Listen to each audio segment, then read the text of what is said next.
तो अब हम अपना next topic valence bond theory start करते हैं। ठीक है। In complex compound metal ion provides vacant orbital number of vacant orbital is equal to coordination number. ठीक है। जो सेंट्रल मेटल होता है हमारा, वो इलेक्ट्रॉन उसके वेकेंट होते हैं। ठीक है। जैसे हम बनाते हैं ना, ये सब बनाते हैं जो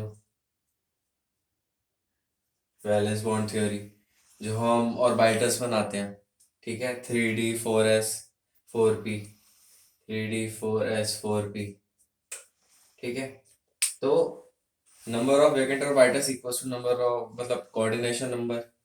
क्योंकि एक वेकेंट ऑर्बिटल है अगर, तो उसके अंदर दो इलेक्ट्रॉन आएंगे, और कोऑर्डिनेशन नंबर जो है वो कोऑर्डिनेट बॉन्ड के थ्रू बनता है।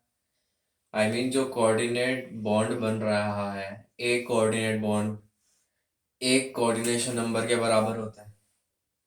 ठीक है। तो एक कोऑर्डिनेट बॉन्ड में दो इलेक्ट्रॉन्स होते हैं, दो इलेक्ट्रॉन्स एक ऑर्बिटल में होते हैं, इसीलिए number of orbitals equals to coordination number. If in presence of ligand, अब हमें स्ट्रॉन्ग फील्ड लिगेंड पता है, वीक फील्ड लिगेंड पता है। अगर स्ट्रॉन्ग फील्ड लिगेंड है तो वो पेयरिंग करा देगा, अगर वीक फील्ड लिगेंड है तो वो पेयरिंग नहीं कराएगा। ठीक है। तो if in presence of ligand pairing of electron takes place, then complex is low spin. Pairing of electron takes place मतलब वो स्ट्रॉन्ग फील्ड लिगेंड है। ठीक है। अगर लिगेंड स्ट्रॉन्ग है तो जो कॉम्प्लेक्स होगा ना वो वीक होगा। ठीक है। तो अगर स्ट्रॉन्ग फील्ड लिगेंड है, स्ट्रॉन्ग फील्ड लिगेंड की प्रेजेंस में पेयरिंग हो जाएगी, तो जो कॉम्प्लेक्स है वो लो स्पिन कॉम्प्लेक्स बनेगा। और वाइस वर्सा है इसका सेम केस, अगर पेयरिंग नहीं हो रही मतलब वो वीक फील्ड लिगेंड है, पेयरिंग नहीं करा पा रहा, तो जो कॉम्प्लेक्स होगा वो हाई स्पिन होगा। हमें ये चीज याद रखनी है, क्योंकि वो पूछता है कि कॉम्प्लेक्स लो स्पिन है या हाई स्पिन है, पैरामैग्नेटिक है डायमैग्नेटिक है। अब पैरामैग्नेटिक डायमैग्नेटिक याद रखने का सबसे अच्छा तरीका है कि डायमैग्नेटिक याद रख लो, डाया मतलब दो, तो एक ऑर्बिटल में दो ही इलेक्ट्रॉन होते हैं, डाया तो अनपेड इलेक्ट्रॉन है ही नहीं। तो अगर all electron all electrons are paired, ठीक है, no unpaired electron is present, then the complex is diamagnetic. If unpaired electron are present, then the complex is paramagnetic. ठीक है। तो सबसे अच्छा तरीका याद रखने का यही है। अब हम आगे चलते हैं। अब ये जो टेबल है ये बड़ी इंपॉर्टेंट है। अब मान लो उसने हमें कुछ भी कॉम्प्लेक्स का फॉर्मूला लिख के दे दिया, और उसमें पूछ लिया कि जो सेंट्रल मेटल है हमारा, उसमें नंबर ऑफ अनपेड इलेक्ट्रॉन्स बताओ। ठीक है। तो ये पूछ सकता है एक तो अनपेड इलेक्ट्रॉन्स, और सेकंड वो पूछ सकता है मैग्नेटिक मूवमेंट। तो उस केस के अंदर ना हमें सबसे पहले ऑक्सीडेशन स्टेट निकाल लेनी है। ठीक है।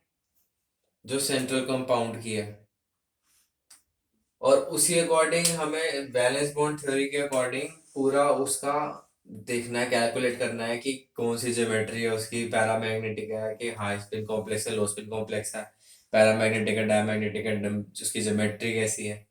ठीक है। और उसी के बेसिस पर हमें अनपेयर्ड इलेक्ट्रॉन्स की पता चल जाएगा कितने हैं कितने नहीं है। तो अगर एक अनपेयर्ड इलेक्ट्रॉन है तो मैग्नेटिक मूवमेंट उससे थोड़ा ज्यादा होगा। ठीक है। हमें बस ये चीज याद रखनी है।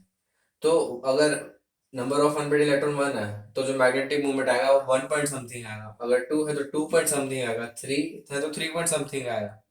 और उल्टा है हिसाब, अगर फोर पॉइंट समथिंग दे रखा है मैग्नेटिक मूवमेंट, तो उसमें number of unpaired electrons four है। ठीक है। तो हमें वो अब बार बार निकाल, वो फॉर्मूला याद रखने की जरूरत नहीं है, और उसे हमें बार बार कैलकुलेट करने की जरूरत नहीं है। ठीक है। हम डायरेक्टली अपने सॉल्व कर सकते हैं आंसर। अब आते हैं ये शेप्स के ऊपर। ठीक है। अब कोऑर्डिनेशन नंबर दो है तो एस पी होगी हाइब्रिडाइजेशन, एस और पी। ठीक है। जैसे ये ऊपर बना रखा था, तो एक कंपाउंड इस, जो हमारा लीगेंड है वो एक कोऑर्डिनेट बॉन्ड एक एस ऑर्बिटल से बनाएगा, दूसरा पी ऑर्बिटल से बनाएगा। ठीक है। तो कोऑर्डिनेशन नंबर दो हो गया। एस पी लीनियर होता है, हमने केमिकल बॉन्डिंग चैप्टर में पढ़ रखा है। अब कोऑर्डिनेशन नंबर थ्री, तो एस पी टू क्या होता है, ट्राइगोनल प्लेनर। उसके बाद आता है sp3 होता है टेट्राहेड्रल। अब इस केस के अंदर sp3 भी हो सकता है कोऑर्डिनेशन नंबर 4 के अंदर, और dsp2 भी हो सकता है।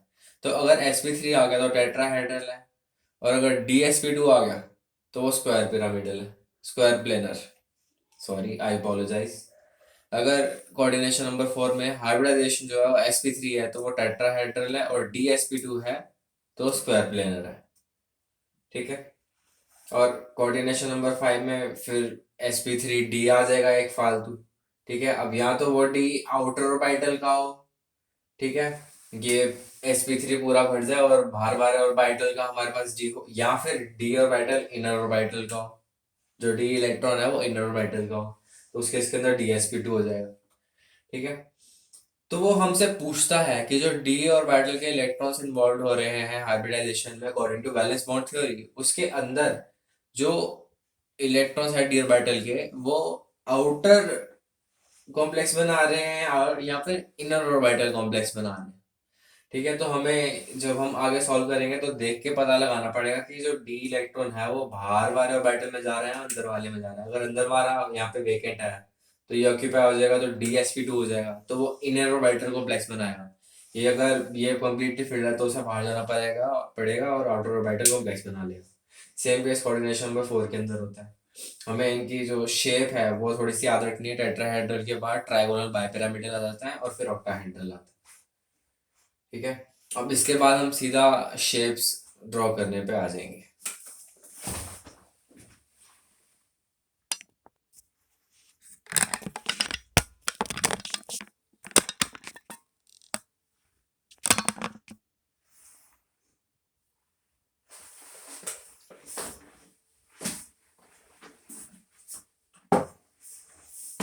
तो हम आगे कंटिन्यू करते हैं। अब हम कोऑर्डिनेशन नंबर 4 में वैलेंस बॉन्ड थ्योरी के अकॉर्डिंग जो हमारा जितने भी क्वेश्चन रिलेटेड होते हैं, जैसे शेप के रिलेटेड, पैरामैग्नेटिक, डायमैग्नेटिक, या फिर लो spin complex, high spin complex, तो उस टाइप के क्वेश्चन देख लेते हैं। तो सबसे पहले इलस्ट्रेशन दे रखा है NiCH4 - 2, ये हमारे पास कॉम्प्लेक्स दे रखा है। तो वो इसमें से कुछ भी इंफॉर्मेशन पूछ सकता है, तो ये इंफॉर्मेशन तक पहुंचने का जरिया ही है। अब निकल की जो कॉन्फ़िगरेशन होती है वो होती है 3d8 4s2। ठीक है। तो सबसे पहले निकल की कॉन्फ़िगरेशन बना लो। 3d में 8 आ जाएगा और 4s2 आ जाएगा, 4p खाली है आगे। अब जो कॉम्प्लेक्स है उसके अंदर निकल की जो ऑक्सीडेशन स्टेट है वो है +2 में। ठीक है। +2 -4 -2 आ गया। तो +2 लाने के लिए आउटर मोस्ट ऑर्बिटल से 2 इलेक्ट्रॉन उड़ा देंगे, तो 2 इलेक्ट्रॉन यहां से उड़ा दिए। अब हमें एक चीज ध्यान से रखनी है कि जब हम ये चीज सॉल्व कर रहे होंगे तो हमें डायरेक्टली इलेक्ट्रॉन नहीं उड़ा देने। जैसे कि हमें पता है कि जो निकल है वो उसका जो एटॉमिक नंबर है वो था 28। ठीक है। और हम बोलेंगे भाई साहब निकल +2 जो होगा वो उसमें टोटल नंबर ऑफ इलेक्ट्रॉन 26 होगा, और फिर 26 एटॉमिक नंबर के लिए हम ये ड्रॉ कर लें। ठीक है। उसी और 26 एटॉमिक नंबर के अकॉर्डिंग हम इलेक्ट्रॉन फिल कर लें, वो काम नहीं करना, वो गलत हो जाएगा। ठीक है। क्योंकि उसके हिसाब से 4s2 में फुल रहेंगे और यहाँ पे कम हो जाएंगे, है ना, क्योंकि यहाँ पे 3d6 हो जाएगा और 4s2 हो जाएगा 26 लेंगे तो। बट ऐसा नहीं करना। हमने सबसे पहले कॉम्प्लेक्स की जो ओरिजिनल कॉन्फ़िगरेशन है वो लिखनी है और उसके हिसाब से इलेक्ट्रॉन फिल करने हैं। उसके बाद जितने इलेक्ट्रॉन की डेफिशिएंसी या फिर जितना भी उसका ऑक्सीडेशन स्टेट है उतना आउटर मोस्ट ऑर्बिटल से रिमूव कर देना है। ठीक है। रिमूव करने के बाद हमें देखना है कि पेयरिंग की रिक्वायरमेंट है या नहीं है। अब इसका जो कोऑर्डिनेशन नंबर है 4, तो उस केस के अंदर हमारे पास दो टाइप की हाइब्रिडाइजेशन है, sp3 और dsp2। तो अब जो हमारे पास लिगेंड है वो वीक फील्ड लिगेंड, तो पेयरिंग तो कराएगा ही नहीं। तो ये जो दोनों ऑर्बिटल्स हैं ये पेयरिंग नहीं होगा। ठीक है। तो यहाँ पर वेकेट ऑर्बिटल है ही नहीं, तो इनको तो हम यूज ही नहीं कर सकते, तो सिंपली sp3 हमारे पास हाइब्रिडाइजेशन आ जाएगी टेट्राहेड्रल। और वो पैरामैग्नेटिक है क्योंकि अनपेयर्ड इलेक्ट्रॉन्स है। ठीक है। और हाई स्पिन कॉम्प्लेक्स है क्यों, क्योंकि जो लिगेंड है वो वीक फील्ड लिगेंड है, जिसकी वजह से कॉम्प्लेक्स हाई स्पिन हो गया। ठीक है। अब नेक्स्ट क्वेश्चन ये दे रखा है, इसके अंदर निकल की जो ऑक्सीडेशन स्टेट है अगेन +2 है। तो हम सबसे पहले +2 के लिए हम सबसे पहले निकल के लिए इलेक्ट्रॉन फिलअप कर लेंगे।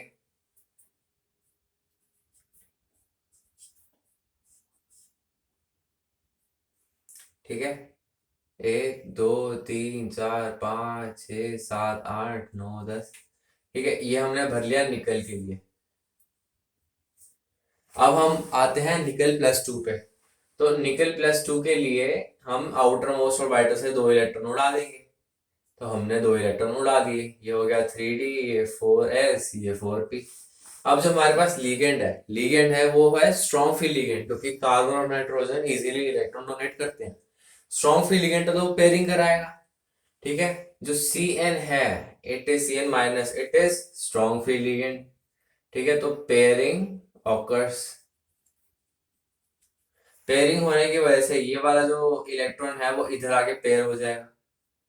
अब पेयरिंग कराने से पहले ना देख लो कि पेयरिंग का फायदा हो भी रहा है या नहीं हो रहा। कोऑर्डिनेशन नंबर 4 है, तो कोऑर्डिनेशन नंबर 4 में हमारे पास दो हाइब्रिडाइजेशन है, sp3 और dsp2। अब मान लो कि यहाँ पर कोऑर्डिनेशन नंबर 6 होता और हाइब्रिडाइजेशन कैसी आती, sp3d2 या फिर dsp2, d2sp3।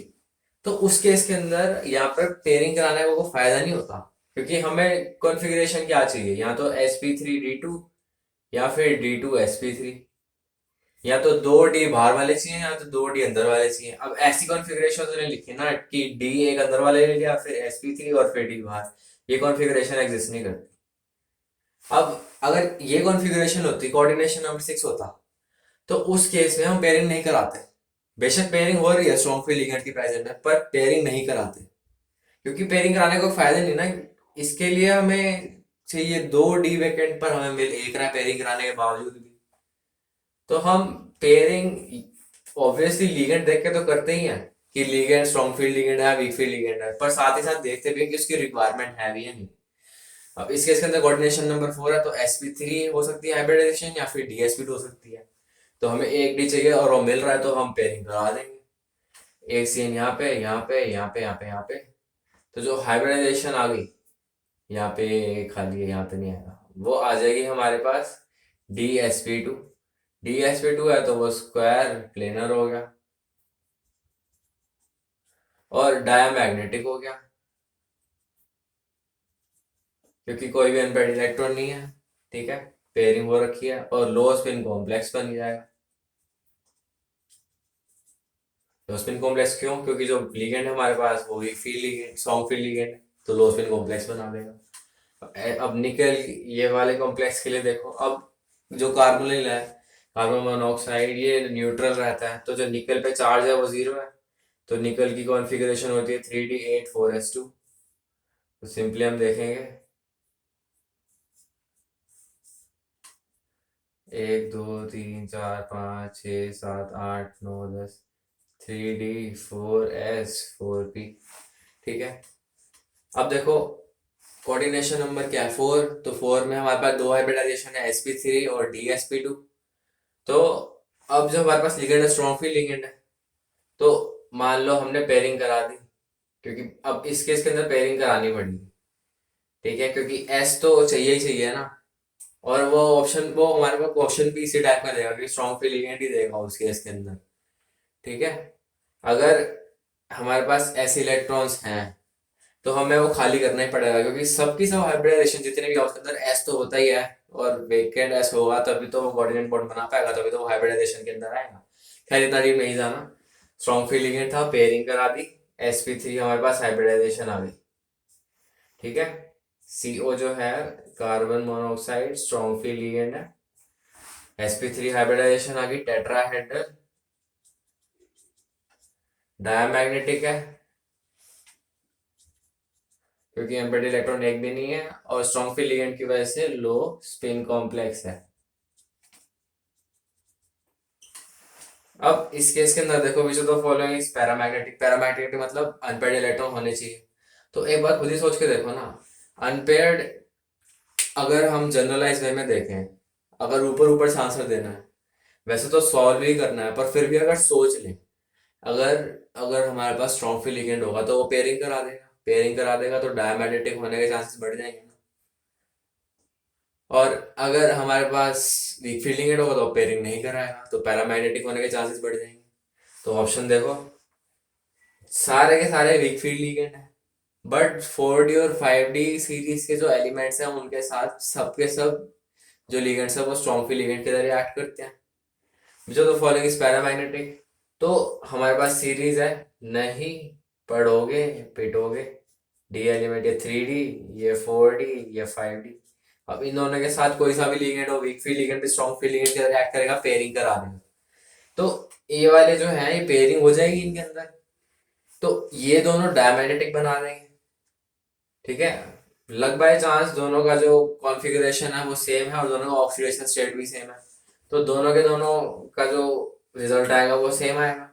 सेम आएगा तो मतलब डायमैग्नेटिक आएगा, और डायमैग्नेटिक आना ही पड़ेगा क्योंकि वो क्वेश्चन में क्या पूछा है, which of the following is paramagnetic.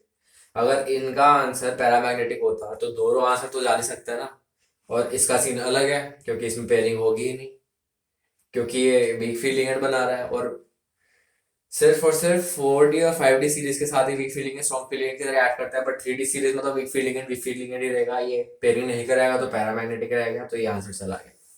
ठीक है, ये हमने सारा सॉल्व कर लिया कोऑर्डिनेशन नंबर 4 का। अब कोऑर्डिनेशन नंबर 4 के हमने सिर्फ टेस्ट करने रह गए, अब अगली वीडियो में वो कर लेंगे।